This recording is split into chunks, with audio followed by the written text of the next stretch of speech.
తాకట్లో ఉన్న మీ బంగారాన్ని విడిపించి ఆ రోజు ఆన్లైన్ రేటుకి కొంటాం. Sharma gold company. నమస్కారం, వెల్కమ్ టు సుమన్ టీవీ. నేను గీతాంజలి. ప్రస్తుతం మనతో పాటు ప్రముఖ జ్యోతిష్య వాస్తు ముహూర్త పండితులు బ్రహ్మశ్రీ సిస్లా సిద్ధాంతి గారు మనతో పాటు ఉన్నారండి. వారితో మాట్లాడదాం. గురుగారు నమస్కారం అండి. నమస్తే అమ్మా. శ్రీ విశ్వావసు నామ సంవత్సరంలో సంవత్సర ఫలితాల్లో భాగంగా ద్వాదశ రాశుల్లో ఉన్నటువంటి తులారాశి వారి జాతక ఫలితాలు ఏ విధంగా ఉన్నాయో తెలియజేస్తారా? తప్పకుండా తల్లి.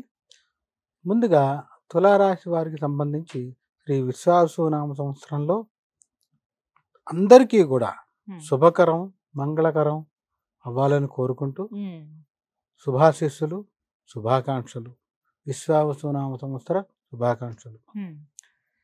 ఇక ఈ విశ్వావసునామ సంవత్సరంలో తులారాశి వారికి సంబంధించి సంచారరీత్యా గ్రహ గతులు, గ్రహ సంచారం ఏ రకంగా ఉందో ఒకసారి పరిశీలిద్దాం. ముందుగా ఇక్కడ మనం ప్రప్రథమంగా గురువు దగ్గర నుంచి వస్తే దేవగురువు బృహస్పతి ఈ తులారాశి వారికి దాదాపు సుమారుగా సంవత్సర కాలంగా అష్టమంలో ఉన్నాడు. అష్టమంలో, అందున వృషభంలో, శత్రుక్షేత్రంలో ఉండటం చూసాం. ఈ తులారాశి వారికి ఈ మే నుంచి ఆయన నవమంలో లక్ష్మీ స్థానంలోకి మారుతున్నాడు. అది అద్భుతం. అదే సందర్భంలో శని తీసుకుంటే పంచమంలో ఉన్నటువంటి శని షష్ఠ స్థానంలోకి మారడం, అందున మీనంలోకి వెళ్ళటం కూడా చూస్తున్నాం. ఇక రాహువు వచ్చేటప్పటికి వక్ర సంచార రీత్యా తాను 6వ స్థానం నుంచి 5లోకి మారటం చూస్తున్నాం. కేతువు వచ్చి తులారాశి వారికి మరి వేన్లో కన్యలో ఉన్నటువంటి కేతువు వీరికి ఏకాదశంలోకి మారడం చూస్తున్నాం. ఏకాదశంలో సింహంలోకి. ఇక్కడ ఒక్కసారి మనం పరిశీలిస్తే మేషాది ద్వాదశ రాశుల్లో దాదాపుగా చెప్పాలంటే ఇంత బాగున్నంత రాశి వేరేది కనపడదు. అవునండి, ఈ సంవత్సరం. ఎందుకంటే గోచారంలో 4 గ్రహాల బలం దొరకదు తొందరగా. 4 గ్రహాల బలం దొరికింది. విద్యార్థులు గత సంవత్సర కాలంగా లేదా 6 నెలల కాలంగా ఇబ్బంది పడుతూ చదువు పూర్తయిపోయి అమెరికానో, లండనో, ఆస్ట్రేలియానో, న్యూజిలాండ్నో అప్లై చేసుకుని ఉంటారు పై చదువుకి వెళ్దామని. ఏమా వాళ్ళకి ఉన్నట్టుండి వాళ్ళకి అటు నుంచి ప్రత్యుత్తరం వస్తుంది. అంటే రిప్లై, ప్రత్యుత్తరం. వీళ్ళు ఎప్పుడో రాసిన దానికి మీ సీటు ఖాయమైంది, వచ్చేయండి. ఇదే ఉద్యోగస్తుడికి వర్తిస్తుంది. ఉద్యోగస్తుడికి కూడా నేను ఇంటర్వ్యూ చేసామయ్యా బాబు, అప్పుడు ఖాళీ లేదు, ఇప్పుడు ఖాళీ అయింది, ఎప్పటి నుంచి వస్తావు మా సంస్థలో కానీ ఆహ్వానం పలుకుతుంది సంస్థ. అప్పుడు మరి నీకు 20 ఇస్తా అంటున్నాం, ఇప్పుడు 25 ఇస్తాం, సరిపోతుందా అంటారు. కాదు, కొత్తలుడు కొడుకులాగా 30 అడిగినా ఇస్తారు. ఎందుకని? బలం. 20 ఇస్తా అన్న కంపెనీ 25 ఇస్తాను వస్తారా అంటే, లేదండి 30 ఇస్తే వస్తానని ఇతను పెట్టేస్తే మాట్లాడి చెప్తాను 30 ఇచ్చేస్తారు. అంటే దీన్ని అద్భుతమైన యోగం అంటాం. యోగం అంటే కాలం కలిసి వచ్చినప్పుడు. అందుకనే దాదాపుగా ఎంతటి వాళ్ళైనా ఒక మాట చెప్తూ ఉంటారు, రే నువ్వు చేసే మంచి పని చెయ్యి, కాలం కలిసి రాకపోయినా పర్వాలేదు, కలిసి వచ్చినప్పుడు ఈ మంచికి ఎక్స్ట్రా యాడ్ అవుతుంది, మన అకౌంట్లో క్రెడిట్ అయ్యి స్పీడ్గా వస్తుంది. ఆ రకంగా తులారాశి వారికి అన్ని వైపుల నుంచి బాగుంది. ప్రధానంగా విద్యార్థుల గురించి చెప్తే ఇందాక చెప్పినట్టు పై చదువుకి ఏ దేశం వెళ్ళాలనుకున్నారో ఆ దేశం వెళ్తారు. అందున వీరు ఆశించిన దానికంటే మంచి సీట్ వస్తుంది. ఒక విద్యార్థి 2 కోర్సులు పెట్టాడు అనుకోమ్మా, ఇది కాకపోతే ఇది వచ్చినా చాలు నాకు అని అనుకున్నప్పుడు, ఫోన్లో ఇది రాకపోతే ఇది వచ్చినా చాలు ఇతను ముందరగానే ఇతను మెంటల్గా ప్రిపేర్ అవుతాడు. మొదటిదే వస్తుంది, అత్యుత్తమైనది వస్తుంది. ఆ రకంగా విద్యార్థి ఊహించని స్థాయిలో సంతోషిస్తాడు. ఉద్యోగస్తుడుగా అంతే, ఇది పోయేట్టుందిరా నాయన, నా ఉద్యోగం ఎప్పుడు పోతుందో తెలియదు, 20 లక్షలకి ఇంతే, 20 లక్షలు వచ్చినా చాలు, 20 లక్షలు వచ్చినా చాలు, పోనీ కంపెనీ మారినా 21 వచ్చినా, పోనీ 19 వచ్చినా పర్వాలేదు అనుకుంటే 30 వస్తుంది. అంటే అతను ఊహించాడుగా, ఊహించిన దానికంటే ఎక్కువ. ఈ అష్టమ గురువు ప్రభావంతో ఇప్పటి వరకు తొక్కేసినట్టు ఉన్నటువంటి ఉద్యోగి ఒక్కసారి గేట్లు ఓపెన్ చేసినట్టు అవుతుంది. వ్యాపారంలో ఉండేటువంటి వారికి ద్రవ్యం అంటే ఇవ్వాల్సిన వాళ్ళు నష్టపోయినటువంటి ఇతని పరిస్థితి, ఇతని చేతికి డబ్బు అందుతుంది, నూతనంగా ఉన్న వ్యాపారాన్ని విస్తరించడమా, లేని పక్షంలో ఇంకోటి ఇది చేస్తూ ఇంకో వ్యాపారం ప్రారంభిస్తాడు వ్యాపారస్తుడు. అంటే వ్యాపారస్తుడు కూడా పై స్థాయికి వెళ్తున్నాడు. ఇక్కడ ఒక షట్టర్ ఉంది చేసుకుంటున్నాడు, ఇంకో బ్రాంచ్ పెడతాడు, లేదా దీనే వ్యాపార విస్తరణ అంటాం. అది కాకపోతే ఇది చేస్తూనే ఇంకో వ్యాపారంలోకి దిగుతాడు, కొత్త వ్యాపారంలో. ఆ రకంగా వ్యాపార రంగంలో వాడు, నిర్మాణ రంగంలో వాడు, కళారంగంలో వాడు. కళారంగంలో వాడికి ఇంతే, నీకు ₹1,00,00,000 కాదు, ఈ సంవత్సరం నుంచి 2 కోట్లు ఇస్తాం, మాకు 5 ఏళ్ళకి అగ్రిమెంట్ చేయను, 2 ఏళ్ళకి చేయమను, ఒక్కొక్క షోకి నీకు ఇస్తాం. ఆ రకంగా తులారాశిలో ఉండేటువంటి వాళ్ళు, కళారంగంలో వాళ్ళకి, తులారాశికి కళారంగానికి లింక్ ఎక్కువ. ఎందుకని రాష్ట్రాధిపతి శుక్రుడు, రాష్ట్రాధిపతి శుక్రుడు అవడం ద్వారా ఆ కళలో ఉండేవాళ్ళు మరింతగా పేరు తెచ్చుకుంటారు, మంచి పేరు వస్తుంది. దాదాపుగా వాళ్ళు చిన్న రోల్ చేయనివ్వండి, పెద్ద రోల్ చేయనివ్వండి, రోల్తో సంబంధం లేదు, వాడికి పారితోషికం బాగుంటుంది. వీళ్ళు చేసినవి చిన్న రోల్ అయినా పెద్ద రోల్ అయినా అవి హిట్ అయ్యి తీరుతాయి. సినిమా మొత్తం పోయింది అనుకోండి కాసేపు, అతని పాత్ర మటుకు బాగుందిరా బయటకు వచ్చి చెప్పుకుంటారు కదా కొన్ని. అతని క్యారెక్టర్ మటుకు అద్భుతం, సినిమా పోతే పోయింది, బాగా చేశాడు, కొంతమంది అట్లాంటి పేరు కూడా తెచ్చుకుంటారు. ఆ రకంగా తులారాశిలో ఉండేటువంటి వారికి దాదాపు అందరికీ బాగుంటుంది. ఉద్యోగస్తులు, వ్యాపారస్తులు, నిర్మాణ రంగం, వృత్తి, వ్యవసాయ రంగంలో ఉండేటువంటి మంచి లాభాలు ఉంటాయి, చాలా బాగుంటాయి. ఇక వచ్చేటప్పటికి ప్రధానంగా ఈ యొక్క ద్వితీయార్థంలో వచ్చేటప్పటికి మంచి పేరుతో పాటు మంచి రాజపూజ్యం బాగుంటుంది, గౌరవం బాగుంటుంది, అక్కడి నుంచి మరింత బాగుంటుంది. అంటే మొత్తం సంవత్సరం అంతా వీళ్ళకి విశేషంగా ఉంటుంది. మిత్రుల నుంచి మద్దతు లభిస్తుంది, మిత్రుల సహకారం ఉంటుంది. దాదాపుగా ఏ పని చేద్దామన్నా బంధువులు వచ్చే లోపల మిత్రులు ఇంట్లో ఉంటారు. వాళ్ళు రావటం లేట్ అవుతుందో నేను ఈ లోపల ఈ పనులు చేస్తూ ఉంటానంటారు. మనం పిలవకపోయినా, పిలిచితే రావటం వేరు, పిలవకపోయినా అదే పని చెప్పావు కదా, నీకే బోల్డ్ పనులు ఉన్నాయి, ఏం చేసుకుంటావు అని వస్తారు. ఎంత అదృష్టం తెలుసమ్మా, అదృష్టమే కదా మరి, అట్లా వస్తుంది. అది ఒక యోగం, అది తులారాశి వాళ్ళకి పట్టింది. దాదాపుగా అది ఏ రంగంలో ఉన్నా కూడా చివరి రాజకీయ రంగంలో ఉన్నవాడు గత సంవత్సరంగా ఎంత ప్రయత్నించి, ఉదాహరణ చీఫ్ మినిస్టర్ దగ్గర బాగా క్లోజ్ అయిన వాళ్ళని పట్టుకొని కొంచెం పదవి ఇప్పించవయ్యా బాబు అని బతిమాలుతూ ఉంటారు. నేను డబ్బులు ఇస్తాను, అది ఎంతైనా పర్వాలేదు, నాకు ఈ పదవి ఇప్పిస్తావు, నామినేటెడ్ పదవి, డబ్బులు కాదు, పోనీ నాకు మంచి పేరు ఉంది మా నియోజకవర్గంలో, నువ్వే ఎంక్వైరీ చేసుకుని నాకు పదవి అయ్యా బాబు, ఇస్తానే నీకండి. ఈ సంవత్సరం వారు చెవిలో దోరీగలాగా రోజు చెప్పినా కూడా వినన్నటువంటి వ్యక్తి, నువ్వు పదవి ఏదో అడిగావు కదా, రమ్మంటున్నారు సీఎం గారు, సీఎం గారు రమ్మంటున్నారు రా అండి, అక్కడికి వెళ్తే ఏం పదవి అడిగావయ్యా అనమాట. లేదండి ఆ ఏరియాలో నామినేటెడ్ పోస్ట్ ఉంది కదా, అదెందుకు నామినేటెడ్ ఎందుకు, నీకు క్యాబినెట్ హోదా ర్యాంక్ ఇస్తే తప్పు అంటాడు. అంటే ఊహించిన దానికంటే ఎక్కువ కదా, ఉబ్బి తబ్బి అయిపోతాడు రాజకీయ రంగంలో ఉండేవాడు.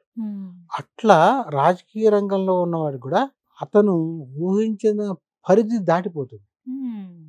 గౌరవం బాగుంటుంది, రాజపూజ్యం, గౌరవం, హోదా కూడా ఉండాలిగా. కొంతమందికి గౌరవం ఉంటుంది, హోదా ఉండదు, హోదా కూడా ఉంటుంది. ఇట్లా అన్ని వైపులా ఉంటుంది. అన్నిటితో పాటు లక్ష్మి కూడా ఉంటుంది, డబ్బు, ఐశ్వర్యం, అది కూడా ప్రధానం కదా. కొంతమందికి విపరీతమైన పేరు ఉంటుంది, డబ్బు ఉండదు. ఇట్లా డబ్బు కూడా వచ్చి చేరుతుంది. ఇంకొకటి తులారాశిలో ఉండేటువంటి వాళ్ళ ఇళ్లలో ఈ సంవత్సరం ఖచ్చితంగా మంగళకరమైన కార్యక్రమాలు జరుగుతాయి.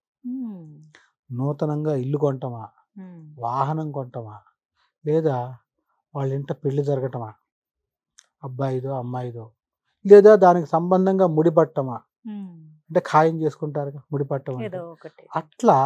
సో మంగళకరమైన కార్యక్రమాలు జరుగుతాయి, శుభ కార్యక్రమాలు వారింట జరుగుతాయి.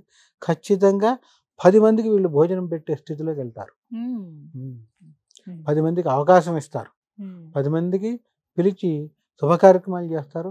ఏమీ లేకపోతే ఇదిగో ఈ సంవత్సరం ఎప్పటి నుంచో అనుకుంటున్నాం కదా, ఈ వ్రతం చేసుకుని 100 మందికి భోజనం పెడదామంటారు. అంటే వాళ్ళు అనుకున్నది, ఎప్పటి నుంచో అనుకున్న పని ఇప్పుడు చేస్తారు. అంటే జరుగుతుంది. దాన ధర్మ దైవ కార్యక్రమాలు చేస్తారు, ఖచ్చితంగా చేస్తారు. ఆకస్మికంగా అద్భుతమైన దైవ దర్శనాలు దొరుకుతాయి. ఆకస్మికంగా అంటే ఎవరో వెళ్తున్నాను, నీ పేరు నీవు కూడా వస్తావా ఒకసారి అంటే, భగవంతుడి దర్శనానికి రానని ఎవరంటారు కదా, ఎవరైనా అయ్యో వస్తారు. వస్తాడు. అదేంటో నిన్నటి వరకు నేను ఊహించలే, అనుకోకుండా దర్శనం లభించింది. ఆ భావన అది కలుగుతుంది. అంతటి యోగం పడుతుంది. చాలా బాగుంది అయితే ఈ సంవత్సరం. తులారాశి వారికి ఉమ్, దాదాపు అప్రయత్నంగా బోళ్ళు కలిసి వచ్చేవి కూడా ఉన్నాయి. ఉమ్. అవి సంతానం బాగుంటారు. ఓ ఇప్పుడు విశేషం ఏంటంటే సంతానం చాలా బాగుంటారు, ఉమ్, ఏమి ఇబ్బంది ఉండదు. ఉమ్, సంతానపరంగా ఏమైనా చిన్న సమస్య వచ్చినా మళ్ళీ అది ఎట్లా అంటే క్షణికంలో పోతుంది. ఉమ్. మనం సర్దుకో. ఆలోచించే లోపల మళ్ళీ ఆ సమస్య తీరిపోతుంది. ఉమ్, అట్లా సంతానపరంగా కూడా బాగుంటుంది. ఉమ్, మిత్రుల సహకారం ఉంటుంది, బంధువుల సహకారం ఉంటుంది, అన్ని వైపులా బాగుంటుంది. ఉమ్, దాదాపు సమస్య పరంగా ఎక్కడేం కనపడదు. ఉమ్, కానీ ఎంతసేపు ఇంత బాగున్నా కూడా ఉమ్. నిరంతరం తులారాశి వాళ్ళు వారి యొక్క కులదైవాన్ని అర్చన చేసుకోవటం చాలా మంచిది. ఎక్కడైనా ఎంత మేము బాగుందని చెప్పినా వారి వ్యక్తిగత జాతకం ఉంటుంది కదా, వ్యక్తిగత జాతకంలో ఎక్కడైనా దశ అంతర్దశలు దోషం ఉంటే ఇంత బాగున్నా కాలానికి ఎదురెదాలి. ఉమ్. అందరూ కాదు, వాళ్ళ వాళ్ళ పర్సనల్ వ్యక్తిగత హారోస్కోప్, జాతకం. వ్యక్తిగత జాతకంలో దశ అంతర్దశలు రెండు పోతే 70% బలం పోయినట్టు. ఉమ్, ఇక్కడ వచ్చేది 25%, ఉమ్, 20%.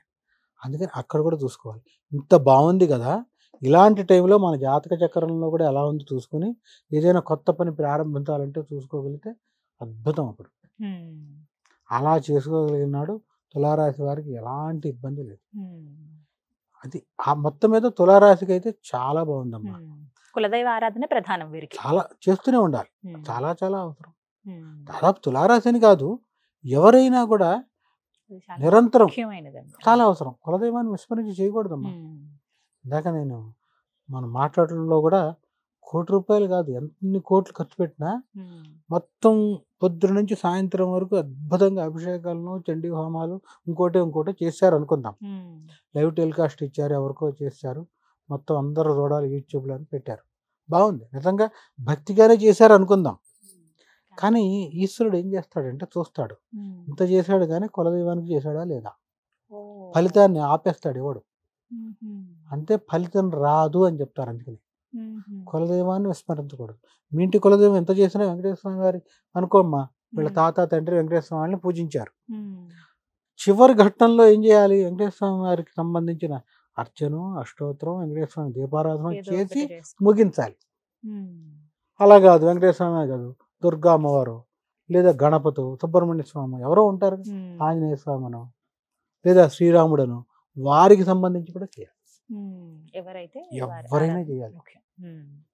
కొంతమంది తెలియని వాళ్ళు ఉంటారు, అయ్యా మా కులదైవం ఎవరో తెలియదు. తెలియని తెలియనప్పుడు ఏముంది, మీ నాన్న మీ మామగారును అడిగితే, వివాహం అయితే మామగారు ఉమ్మ్. ఇంటిది రాదు, మళ్ళీ ఉమ్మ్. మన ఇంటిది అంటే అవివాహితులకు వారింటిది. ఉమ్మ్. వివాహం అయిన తర్వాత ఇంటి పేరు మారుతుందిగా, అవును. మీ వంశమే మారిపోతుందిగా. ఉమ్మ్. అందుకని మీ వంశంలో మీ మామగారు ఎవరిని పూజించారు, లేదా మీ మామగారి తండ్రి ఎవరిని పూజించారు. ఉమ్మ్. మామగారు తెలియకపోవచ్చు, ఉమ్మ్. ఆయన మర్చిపోయి ఉండొచ్చు, ఆ ఇంట్లో మా మామగారి తండ్రి పూజలు చేసిన ఈయన చేయించకుండా ఆపేసి ఉండొచ్చు. ఉమ్మ్. అప్పుడు ఆ మామగారిని అడిగి మీ తండ్రి ఎవరిని పూజించేవాళ్ళు ఉమ్మ్. అడగాలి, బాధ్యత ఉమ్మ్. ఖచ్చితంగా అడగాలి. మరీ ముఖ్యంగా ఆడవాళ్ళు పెట్టుకోవాలి, ఎందుకంటే మగవాళ్ళకి వచ్చేటప్పుడు తెల్లారు లేస్తే ఉద్యోగరీత్యా పరిగెడుతూ ఉంటారు. అత్తగారి నుంచి ఖచ్చితంగా తీసుకున్నాను కనుక్కోవాలి, అంటే తెలుసుకోవాలి. అత్తగారిని కనుక్కోవాలి, కనుక్కొని తెలుసుకుని కులదైవాన్ని ఏమీ చేయలేదు అనుకమ్మా, కనీసం కులదైవాన్ని నమస్కారం అయినా పెట్టాలి ప్రతిరోజు. ఉమ్మ్. నీ అనుగ్రహంతో బాగున్నారు స్వామి, ఈరోజు తెల్లారింది, చక్కగా ఆ, మరి రాత్రి మరి స్మరించుకోవాలి. నిద్రలోనే ప్రాణం పోతే ఉమ్మ్. కదా, తెల్లారింది అనే మాట చెప్పుకోవాలి. నీ ఉమ్మ్. అనుగ్రహంతో రాత్రి పడుకుని లేవగలిగారు స్వామి. ఉమ్మ్. ఆ, అందుకనే కృతజ్ఞతలు ఇక్కడ వచ్చేటప్పటికి ఏం చెప్తారు, కృతజ్ఞత అంటే గ్రాటిట్యూడ్. ఉమ్మ్. కృతజ్ఞతలు తాను పడుకుని పొద్దున్న లేచే వరకు మధ్యలో ఉండే సంధికాలం ఉంటుంది. ఉమ్మ్. అంటే ఈ గ్యాప్, ఉమ్మ్. 6 గంటలు పడుకున్నాడా, 7 గంటల, 5 గంటల అని పక్కన పెడితే, ఉమ్మ్. ఈ నిద్రలో ఉన్నప్పుడు ఆ సందర్భంలో నువ్వు అడగకుండానే గాలినిచ్చిన వాయుదేవుడికి చెప్పుకోవాలి. ఉమ్మ్. ఉచ్ఛ్వాస నిశ్వాసాలకు ఆయన ఇచ్చాడుగా ఆపకుండా, నువ్వు అడిగావా, ఆ. అడగల. అంతా అదే ఆయన సందర్భం. ప్రసాదం. ఆ, ఉమ్మ్. శరీరంలో ఉష్ణం ఉంటుంది, 98 డిగ్రీలను వస్తుందిగా, అంటే నార్మల్ టెంపరేచర్. అవును. శరీరంలో. ఉదాహరణ, అది ఎంత వేడో చూడండి, చెవిలోకి నీళ్ళు వెళ్తే బయటకు వచ్చేప్పుడు చూడండి ఎంత కాలిపోతున్నట్టు ఉంటాయి కదా. అవును. పొరపాటు మనం స్నానం చేసినప్పుడు నదిలో కానీ అక్కడ, అంటే శరీరంలో ఉష్ణం ఉంటుంది. ఆ ఉష్ణం ఉంటేనే కదా అరిగేది. ఉదాహరణ, ఒక అరటిపండు తింటాం, అరిగిపోదు. హోమగుండంలో వేసిన అరటిపండు హోమం అయినా కూడా ఇంకా ఉంటుంది, చూసారా మీరు. అంటే మన శరీరంలో ఎంత జఠరాగ్ని ఉంటుంది. అంటే శరీరంలో నువ్వు రాత్రి పడుకుని పొద్దున్న లేచే వరకు ఎంత పరిమాణంలో నీకు శరీరంలో అగ్ని ఉండాలో అంత అగ్నిని అగ్నిదేవుడు ఇచ్చాడు. పంచభూతాల్లో పృథివ్యాపస్తేజో వాయురాకాశాత్ అంటాం. అట్లా భూమిని నిన్ను తెల్లారే వరకు కాపాడి నిన్ను మోసింది. ఒక భూకంపం వస్తే పటీమని పడిపోతాం మనం, ఎక్కడికి వెళ్తామో మనకే తెలియదు. అంటే భూదేవి తెల్లారే వరకు నేను చూసింది, ఆవిడ కాపాడింది కదా. వీళ్ళందరికీ మనం గ్రాటిట్యూడ్ అయి ఉండాలి కదా. ఆ భావన మనసులో ఉంటే నీకు నిద్రలో ఏం కాదు. మొత్తం నాదే, అహం బ్రహ్మాస్మి నేనే అనుకున్నావా పాతాళానికి వెళ్ళాడు. అంతే కదా. చాలా మంది ఎక్కడంటే, నా అనుభవంలో కూడా చెప్తున్నా, చూస్తూ ఉంటాను కదా, డబ్బు రాకముందు వరకు ఒక రకంగా ఉంటారు, డబ్బు వచ్చిన తర్వాత ఇదంతా నా గొప్పతనం అనుకుంటాడు. చాలా తప్పు. నువ్వు చేసుకున్న పుణ్యం ద్వారా డబ్బు సంక్రమిస్తుంది, ఇది ఒకటి. గత జన్మ పుణ్యంతో కూడా వస్తుంది. గత జన్మ పుణ్యం ఉంటుంది. ఆ పుణ్యాన్ని కాపాడుతూ ఉంటే ఇంకా పుణ్యం చేస్తున్నావా, వచ్చిన డబ్బు నిలవ ఉంటుంది. పుణ్యం వచ్చింది, పుణ్యం ద్వారా సంక్రమిస్తుంది కదా డబ్బు. వచ్చిన దాన్ని నువ్వు కాపాడకుండా, పుణ్యం చేయకుండా నిరంతరం భ్రష్టు పట్టించే కార్యక్రమాలు చేసావా, వచ్చింది ఉన్నట్టు పోతుంది, తిరోగమనంలోకి వెళ్ళి. అందుకని భగవంతుడు అవకాశం ఇస్తాడు. జీవుడు ఎంత మటుకు దాన్ని వినియోగించుకుంటాడని అతని బుద్ధిని బట్టి ఉంది, సంస్కారం అంటాం. అలా ఏదైనా తులారాశి వారికి చాలా బాగుంది. మొత్తం మనం పరిశీలించుకుంటే మంగళకరమైన కార్యక్రమాలు వారింట జరుగుతాయి, చక్కటి శుభ కార్యక్రమాలు, నూతన క్రయ విక్రయాలు జరుగుతాయి. ఏదైనా ఇల్లు వాహనం కొనుగోలు చేస్తారు. ఇతరత్ర అన్ని వైపుల నుంచి మంచి పేరు తెచ్చుకుంటారు. సంఘంలో గౌరవం, కీర్తి అన్నీ పెరుగుతాయి. ఉన్న స్థానం నుంచి చాలా మంచి పేరు తెచ్చుకుంటారు, పై స్థాయికి వెళ్తారు. అలా ఈశ్వరుడు అనుగ్రహం సంపూర్ణంగా ఉంటుంది. చక్కగా వివరించారండి. ధన్యవాదాలు గురుగారు. నమస్తే.